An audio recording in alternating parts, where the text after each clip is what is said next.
आज हम जिस विषय पर बात करेंगे वो है क्रोध। क्रोध वो भावना है जो हमारे सारे जीवन को घेर कर रहता है।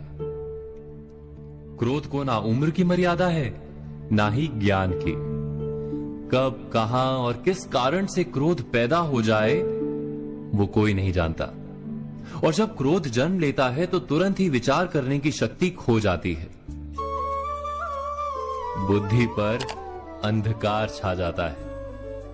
वर्षों के संबंध पल भर में टूट जाते हैं। सारा जीवन बिखर जाता है। किसी भी कारागार में जाकर देखिए, अधिकतर अपराधी क्षण भर के क्रोध का दंड भोगते हुए दिखाई देंगे, पर फिर भी हम क्रोध पर अंकुश नहीं लगा पाते।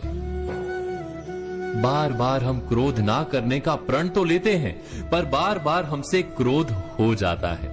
ये क्रोध वास्तव में क्या है, क्यों जन्मता है और क्यों अंकुश में नहीं रहता? उदाहरण के लिए आप एक बालक को देखिए।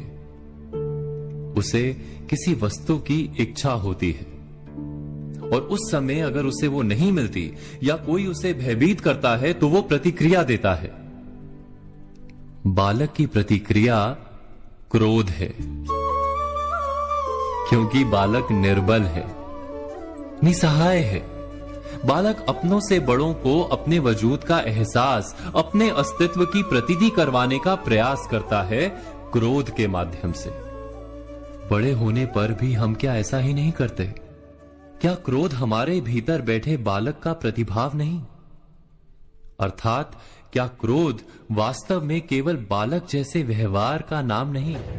जब अहंकार को घाव होता है, जब भय लगता है, जब कोई वस्तु हमें प्राप्त नहीं होती, तब हमें क्रोध आता है, ठीक किसी बालक की भांति।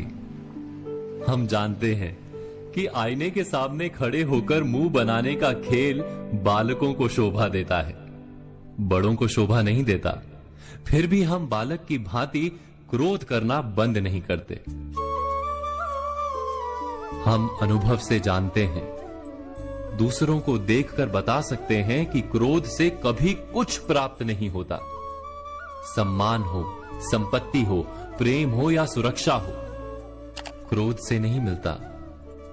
मिलता है तो प्रयासों से, कार्य करने से, बुद्धिपूर्वक विचार करने से। मनुष्य मात्र अपनी आदतों के अनुसार ही जीता रहता है। क्रोध भी आदत बन जाती है। हमारे चाहते हुए भी हम अपने प्रतिभावों को रोक नहीं पाते। हम स्वयं को बड़े या पुख्ता मानते हैं, पर थोड़ा सा कारण मिलते ही हमारे भीतर का बालक क्रोध कर बैठता है। अर्थात क्रोध वास्तव में और कुछ भी नहीं, हमारी बालक बुद्धि का नाम है।